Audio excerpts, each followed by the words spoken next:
How do I get past my husband's lies and betrayal? I have been married to my husband for 13 years and have 4 kids. For years he has struggled with alcohol. Lying, hiding it, doing it behind my back. He made many attempts to get sober, and after a huge relapse at the beginning of the year, he got sober and went to rehab. It felt like he finally hit rock bottom. At that time we were separated and I was fully prepared to divorce him. He begged for me to stay, said he would never do anything to jeopardize his family again, and he loved us more than anything. I know what an awful disease addiction is, and I gave in. I wanted our family to stay together.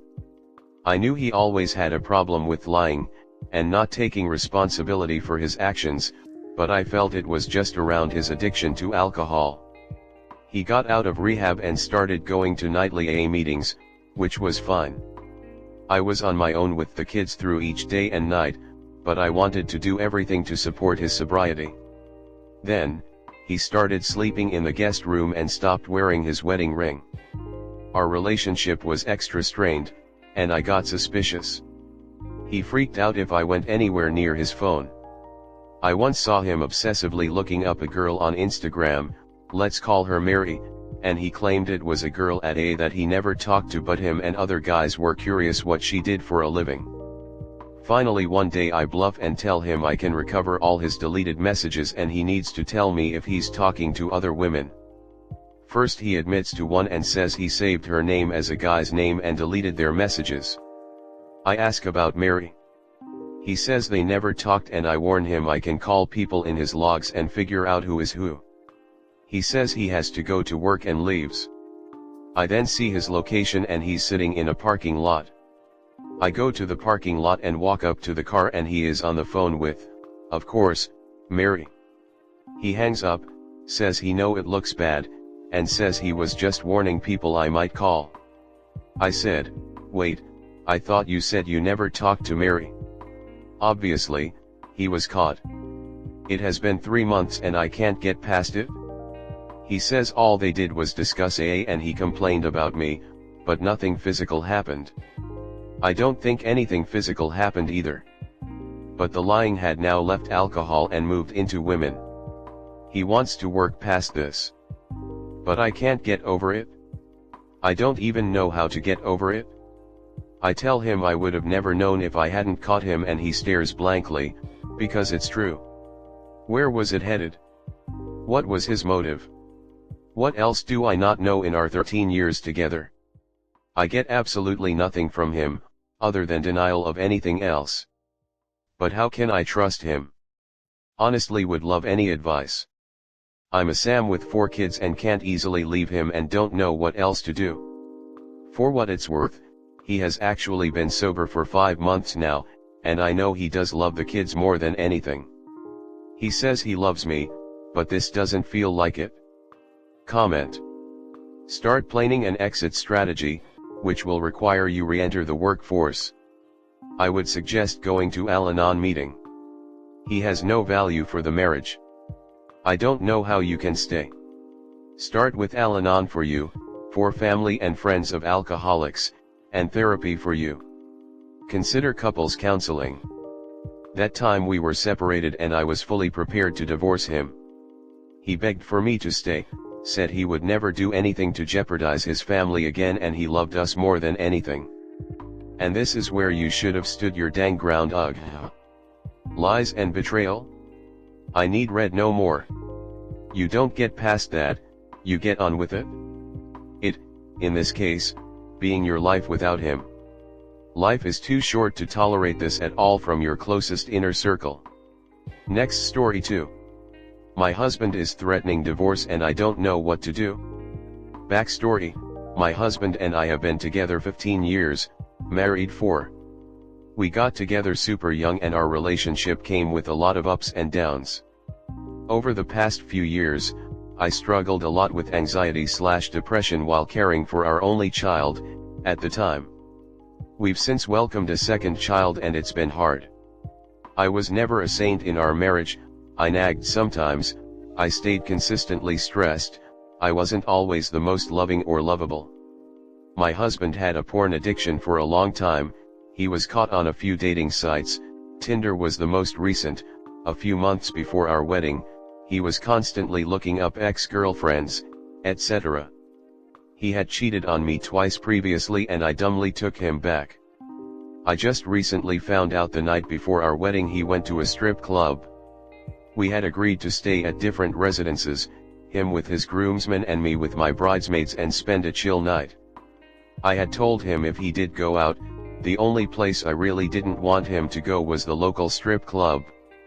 His ex worked there and so did my brother's wife. The ex was a huge sore spot in our relationship because I caught him looking her up repeatedly and going through her photos, etc. It wasn't a curiosity thing as it was constant. Multiple times a week at times. He said they weren't going out, so I also didn't go out. He then tells me the night of our wedding he did in fact go but never did anything. 2 weeks later, I find out he got a few lap dances. I was hurt but eventually forgave.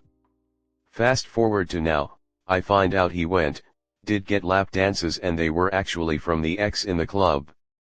She approached him and he never turned it down. Even after the club incident, he repeatedly looked her up and we would argue about it.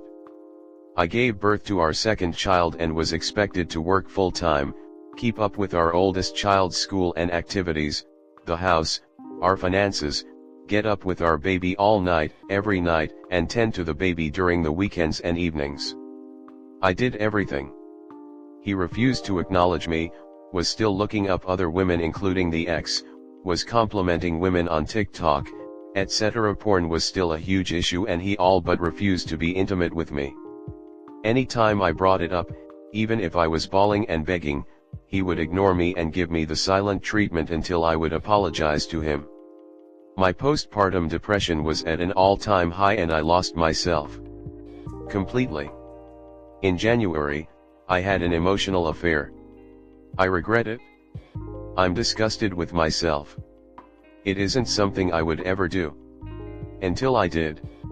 He found out. That night was absolutely horrific.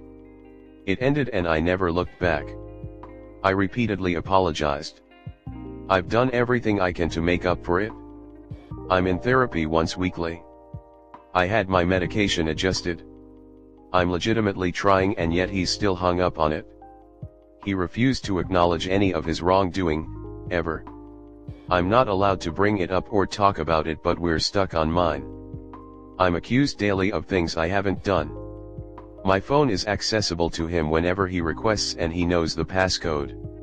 I'm not allowed to touch his nor do I know the passcode to his. His Facebook still reads single, he refuses to add me as a friend on it, says he doesn't want to see all the guys on mine and liking my stuff, there aren't any. He took me on a surprise anniversary trip this weekend, we've been slowly trying to work on things. It was wonderful, we had a great time. He wanted me to post pictures and I did. But what I wrote in the post wasn't heartfelt enough for him so I redid it, adding that I loved him. Here's the kicker, my FB is automatically set to friends only. I have been manually setting all my posts to public so he can still see them, he still refuses to add me as a friend, so maybe the accusations of me wanting someone else, having men like my stuff, etc. would stop. When I edited the post, it went back to my friends only preference. He flipped out saying I didn't want anyone to see if I was shamed to be with him, I didn't want the man I had an emotional affair with to see it, etc. I explained it logically to him and he's still flying off the handle. Now he's saying he's done and wants a divorce because I'm hiding him and don't appreciate the effort he put in. I understand he has some trust issues and I get it.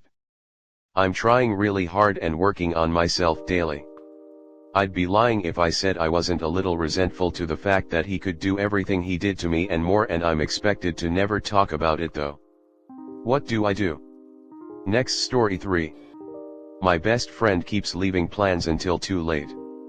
My best friend keeps arranging things with me without any details and then doesn't respond to me for the coming days to the point that it gives me anxiety. She is my only friend in my hometown who I regularly meet up with. I live in a different country, so we see each other a few times a year, and for the past few times she has been arranging to meet up with me very enthusiastically, but then when I ask for details like when and where exactly we are meeting up, she is always super late to answer. Like today, I needed somewhere to stay over because my dad was out of town, and because our house is in a remote area I couldn't be on my own. I asked her if I could sleep over 4 days ago and she said I think so. When I tried to finalize the details, she was extremely vague. Then, she didn't text me until an hour before we were supposed to meet up saying when will you come. It annoyed me a lot because I need certainty about things, and by this time my dad dropped me off at my brother's because he had to go. It's not the first time this had happened. She keeps putting off finalizing details until the very last minute, and because I live so far away, it is difficult for me to stick to the last-minute plans she makes. She's not working and she doesn't have any responsibilities during the summer, so I don't know what it is. I just feel like she doesn't value my time and that I just have to fit in with her last-minute plans at any point to have a relationship with her at all. How do I go on about this? How can I be nice and tell her that this has been annoying me? TLDR, best friend keeps making last-minute plans without letting me know of anything, even though I try to give loads of notice.